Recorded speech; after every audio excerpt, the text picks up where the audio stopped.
thấy họ tao ná rồi tôi chua bằng tôm họ tông ra Ồ, nghe đừng tôm tiêu mà ồ. Ừ, chơi người ta một cái đảo.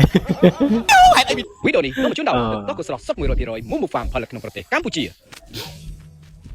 Tôm tiêu 2023 2024 từ đó cô mua farm á អូយទាវកូនពិតច្រឡោខ្លាំងទាវ Chui, tiêu trụ ở đấy. ម៉ែមានតែកូនស្រីកូនអូយកូនស្រីហ្នឹងសួយមាត់កូន អត់ឆ្លើយទេ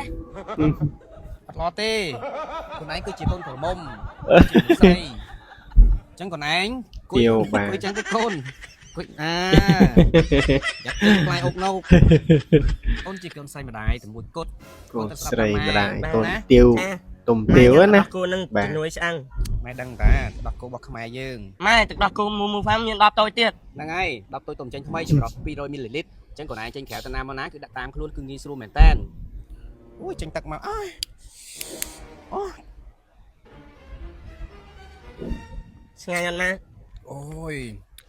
ម៉ែថ្ងៃឈឺដៃឈឺជើងឈឺឆ្អឹងឈឺឆ្អែង អាហ្នឹងជំនួយឆ្អឹងការលូតលាស់ឲ្យវាលូតណា ម៉ែលេងលូតឲ្យកូនអើយម៉ែចាស់ហើយកូនគួរតែញ៉ាំឲ្យច្រើនណាកូនណាតុំកូនឆៃម៉ែថ្ងៃនេះកូនឆៃផាត់មុខស្អាតណាកូនឆៃអូយឡើងគួរឲ្យស្រឡាញ់ណា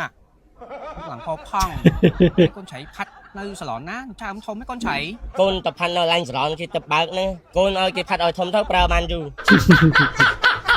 អូយទាវកូនម្ដាយពិតជាមួយមោទនភាពណាដែលមានកូនឆៃស្អាតហើយឆ្លាតប្រកែចឹងណា ហើយ